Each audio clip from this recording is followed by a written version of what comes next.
warahmatullahi wabarakatuh. Alhamdulillahirabbil alamin wal 'aqibatu lil muttaqin wa la 'udwana illa 'alal zalimin. Wassalatu wassalamu ala sayyidina Muhammadin wa ala alihi wa sahbihi wa man ittaba'ahum bi ihsan ila yaumiddin.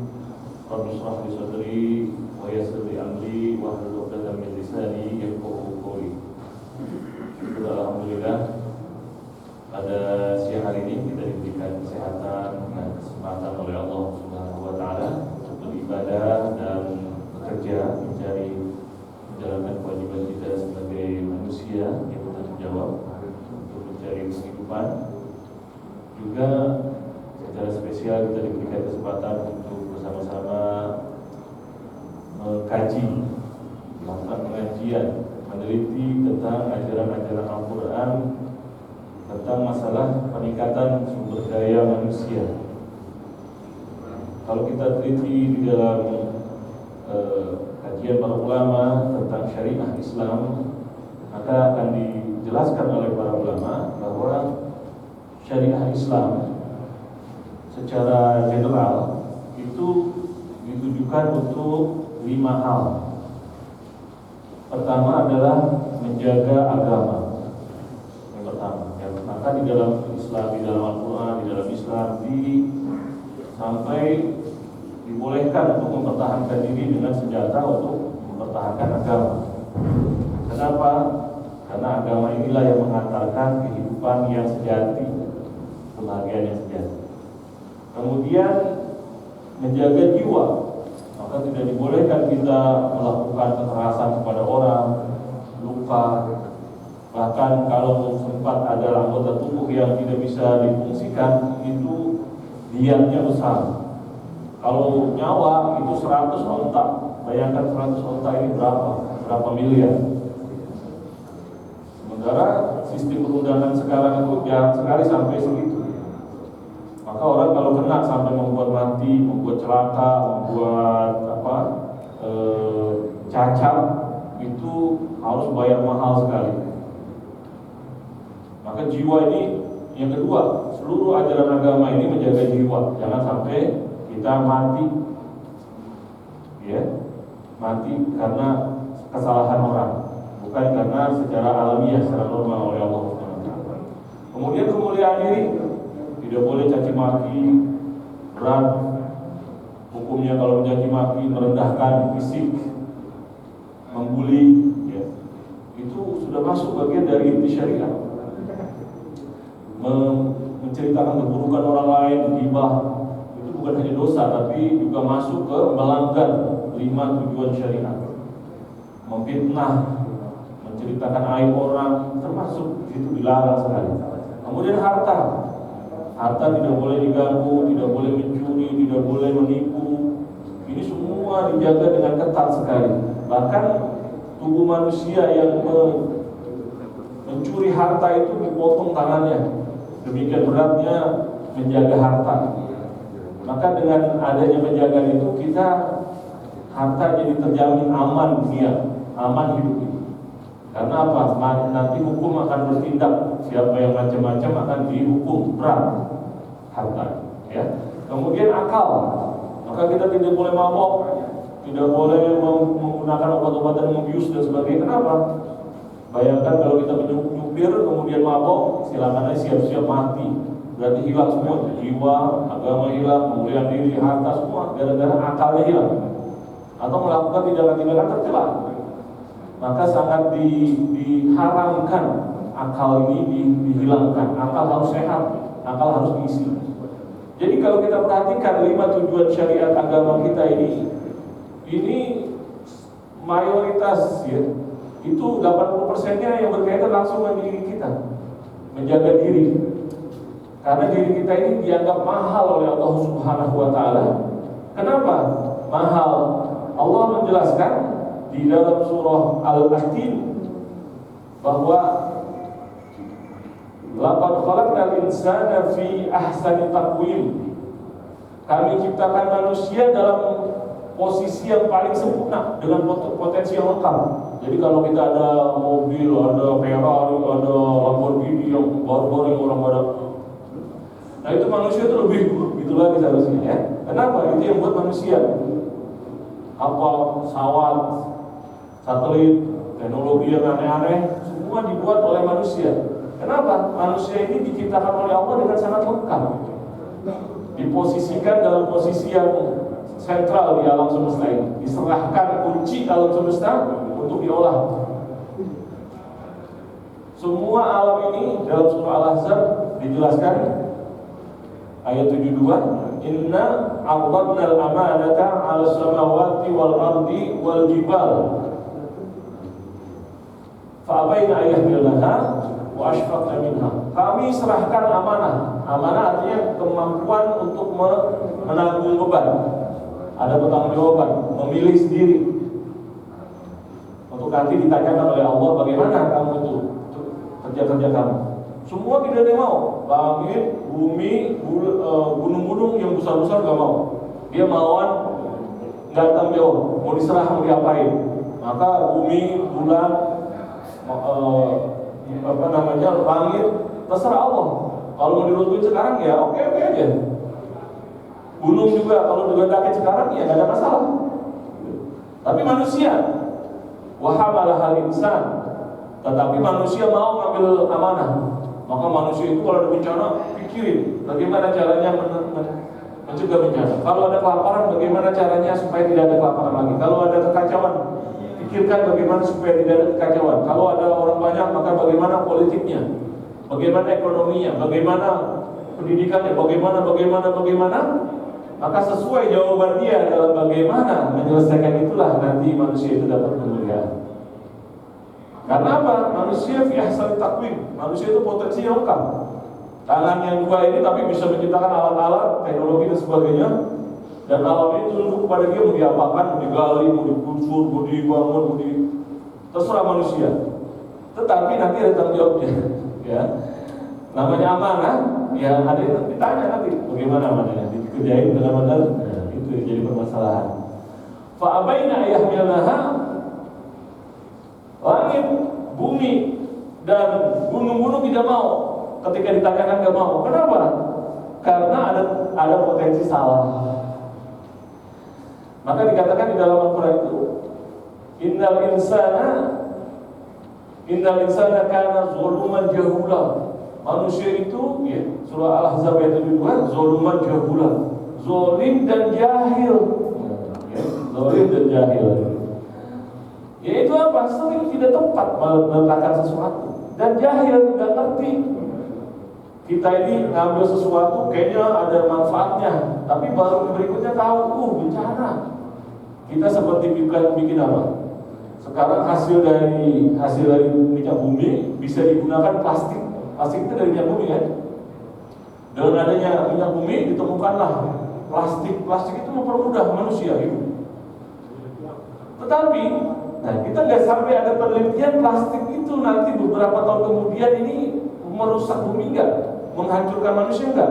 Saat itu enggak kita pikir. Yang pikirnya itu adalah mempermudah segalanya. Apa aja kita plastikin, bakso diplastikin ya. Belanjaan diplastikin. Apa aja plastik. Udah selesai tinggal bus ya. Baru sekarang kita lihat gunung-gunung, bumi, lautan sudah dipenuhi sampah plastik. Udah gunungan plastik baru kita heran. Bahkan makanan kita sekarang ada mikroplastik. Ya.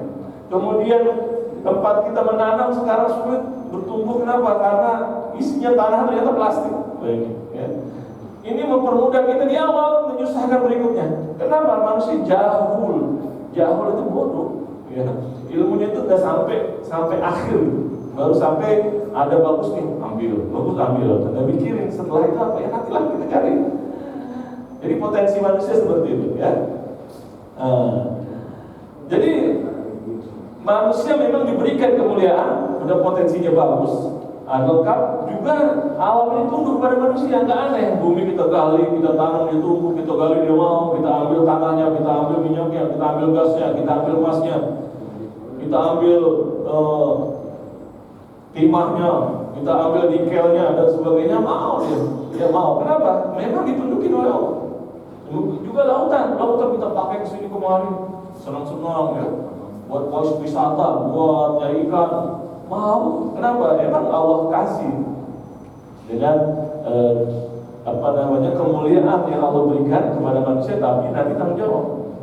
Ya, tanggung jawab. Maka kalau ingin berubah, manusia harus melakukan perubahan. Jadi Allah sudah kasih modal sempurna. Ini yang membedakan sistem Islam, konsep Islam dengan konsep lainnya. Ada konsep manusia katanya lahir udah ada utangnya, ada lahir dari dosanya, warisan dosa, ada warisan utang, ya kan? Ada warisan keburukan dan sebagainya.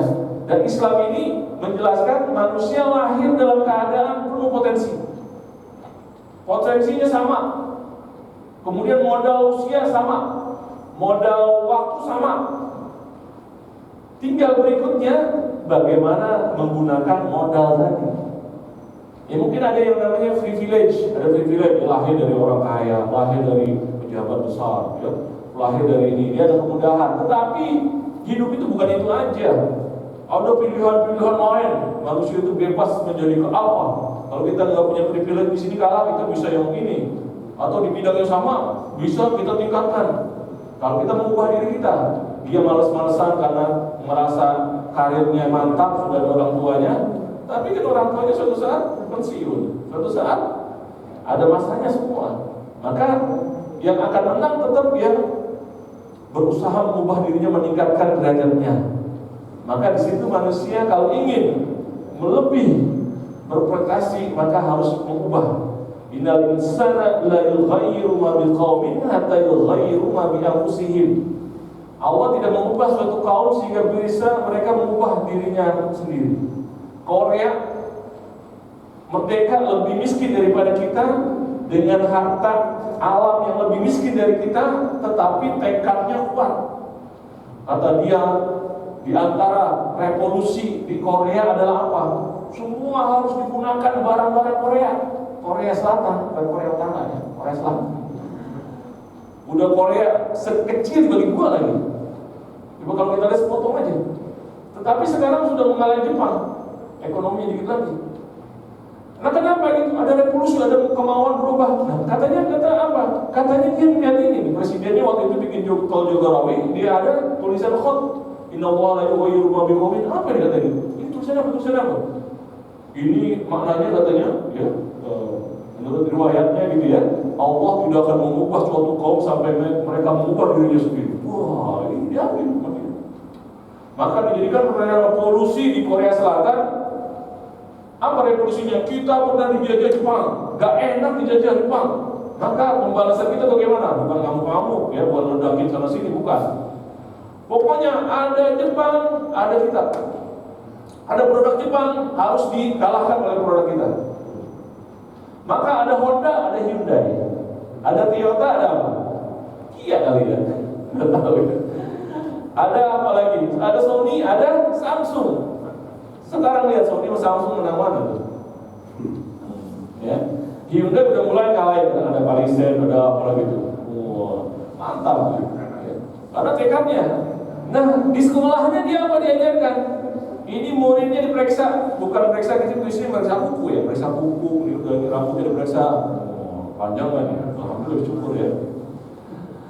Nah dilihat ternyata kalau ada pen atau pensil, kelihatan produknya bukan produk Korea, ini akan jadi malu sekelas. Menggunakan produk Jepang. Jadi seakan-akan pengkhianat kalau menggunakan produk luar negeri. Kenapa? Kita miskin, kita susah, nggak enak dijajah. Maka harus berubah diri kita. Berubahnya bagaimana? Gunakan produk saudara kita sendiri. Maka di mana-mana itu strategi Korea begitu. Kemana-mana dia menggunakan produk dia. Ini juga orang Jepang juga begitu. Kemana-mana dicari, ya mobil Jepang. Walaupun tinggalnya di Indonesia. Juga Cina demikian. Cina itu rakyat sudah mulai kaya, sudah mulai bisa jalan-jalan, akhirnya dia ke Bali. Nah ke Bali, orang Cina bikin perusahaan di Bali. Perusahaan apa? Travel. Travel ngurusin siapa? Orang Cina. Akhirnya travel itu ngurusin apa? Akomodasi orang-orang Cina yang Cina daratan sana, yang daratan lautan, daratan ya, mainland. Maka ngurus ini diurus oleh dia. Yang kerja siapa? Yang ngurus akomodasi, makan dan apa? Orang Cina juga dari sana semua. Akhirnya bayarnya pakai apa? Pakai yuan. Datangnya dengan apa? Dengan Cathay Pacific itu apa? Ya. Maka dari Cina, dari Guangzhou, dari Shenzhen, dari mana datang ke Bali diurus oleh travel dari China mainland. Kemudian yang kerja orang China mainland, kemudian resort-resort yang mereka punya, maka cukup dengan bayar yuan saja. Maka perputaran ekonomi yang kita pikir ada sampai ke kita enggak, balik lagi ke situ-situ aja. Uangnya pun ke sana. Diambil manfaatnya, tapi sedikit pun tidak dapat yang samping-samping, kering. Kenapa? Karena semangat menggerakkan ekonomi nasional. Udah kaya pun masih seperti itu. Atau banyak ngeluh kata ini, Bali itu begitu. Banyak sih memang katanya turis-turis dari sana, tapi uangnya ke Bali juga ke sana. Kata yang ngurusin perusahaannya juga mereka buat semua. Jadi ini kenapa? Mereka ingin mengubah. Enggak enak dijajah oleh siapa? Inggris. Ya. Mereka dijajah oleh opium. Inggris untuk kaya apa? Untuk mengkayakan negaranya itu, memaksa orang Cina yang banyak itu. Saat itu belum ada teknologi ya, baru industri baru mulai lah. Mereka cari pasar apa? Harus Cina dikuasai untuk apa? Pasar industri kita maju di Inggris. Jadi Inggris itu adalah mbahnya industrialisasi di Eropa. Ya. Maka harus ada pasar. Cina harus ditumbuhkan supaya barang-barang Inggris masuk. Dan ternyata barang yang paling diandalkan pertama kali adalah opium. Karena opium sekali kena itu akan terus-terusan. Bahkan terjadi perang, terjadi bermacam-macam konflik dengan Cina, dengan Inggris karena apa? Karena opium. Nah, kenapa Inggris kok permainannya kasar gitu? Ya saat itu dia untuk kaya, apa yang dilakukan demi negaranya supaya kaya. Jadi mereka mengubahnya secara apa? Negatif tapi ya, satu negara dia kasih opium ya, diracunin demi apa? Demi uangnya ke Inggris. Maka jadilah Inggris itu pusat ekonomi. Sampai Hong Kong itu jadi kebagian peratan uangnya Inggris sampai saat ini ya. Kaya raya. Tapi prosesnya nggak semudah itu. Mereka jualan opium dulu, opium selesai sudah kaya, baru dia mikir opium terlarang. Ya dulu nggak terlarang, masih belum kaya. Terus begitu. Setelah itu baru industri apa? Manufaktur. Setelah manufaktur mereka kuat, baru ada namanya perjanjian apa, tarif dan sebagainya. Dimainin lagi. Jadi hukum pun dimainkan untuk apa? Demi kepentingan nasional. Semua itu menunjukkan kebenaran Al-Quran ini. Jadi mereka main kaya, ya ini caranya bagaimana akhirnya berhasil, tapi dengan cara yang negatif. Ya, cara negatif. Maka kita ini kalau pengen berubah apa? Tentukan tujuan, dan manusia itu ada kesempatan untuk mengubah dirinya. Dari miskin jadi kaya, ya, dari terhina jadi terhormat. Bisa, asal mau, ada biaya. Ya. Kemudian tidak sampai di situ, Al-Quran menilai manusia tidak hanya berubah, tapi perubahannya ke arah mana? Kalau tadi secara ekstrim, sampai mengorbankan negara, orang lain, jutaan orang, ratusan juta orang demi kaya negaranya, maka Islam itu mengajak manusia untuk ke atas juga, berubah ke secara horizontal, kemudian berubah juga secara vertikal. Lebih lengkap kan? Secara vertikal apa? Manusia dinilai juga di mata Allah itu bagaimana? Jadi manusia ada 3 jenis. Ada munafik, ada musyrik, ada mukmin. Munafik itu pengen kelihatan dong Islam, pengen apa, tapi sebetulnya ya gitu-gitu aja lah. Ya, jalaninya malas-malasan. Khawatir ya munafik gitu. Ya. Ada lagi musyrik, memang betul-betul nggak mau. Ada banyak. Dunia ini mayoritas musyrik. Yang Islam cuma 1,8 miliar dari 7 miliar. Berarti setengah apa, kita nggak sampai 25%, belum. Kalau sampai 20% itu Muslim. Sisanya itu musyrik kafir yang menyembah macam-macam Tuhan. Maka mulaikan kita lihat perubahan kita ini mau diarahkan kemana? Apakah kita sudah masih musyrik? Tidak. Alhamdulillah. Kemudian masih munafik. Nah, ini ya. Kemunafikan tadi itu, amanah-amanah kita jalankan dengan baik. Ayatul munafiki salasa. Tanda munafik 3, tidak tumina khona di antaranya. Idza hadatsa kadzdzaba, kalau ngomong dusta. Idza wa'ada akhlafa, jika janji enggak ditepatin. Wa idza tumina, kalau dikasih amanah khona, berkhianat. Kerjaan enggak dikerjain. Pantes kita mundur. Kenapa banyak ya enggak semangat kerjanya? Ya, mungkin memang tidak ada etos tadi, tidak ada etos kita mau revolusi apa? Jadi dari miskin, jadi negara pendapatan menengah bawah. Sekarang udah menengah atas kali ya, menengah bawah masih berbeda menengah atas, menengah bawah itu bedanya sedikit ya. Masih di kalangan bawah, kalangan kasar itu namanya. Belum menjadi upper income, belum. Nah, belum ada revolusi menjadi upper income. Masih kerjanya masih malas-malas. Nah, berarti kita ini belum masuk ke mukmin yang sebenarnya. Mukmin itu harus apa yang ditugaskan dikerjakan dengan benar. Apa yang dijanjikan dia, yang kita pada janji kerja dengan baik kita kerjakan, namanya mukmin. Janji kepada Allah kita kerjakan, namanya mukmin.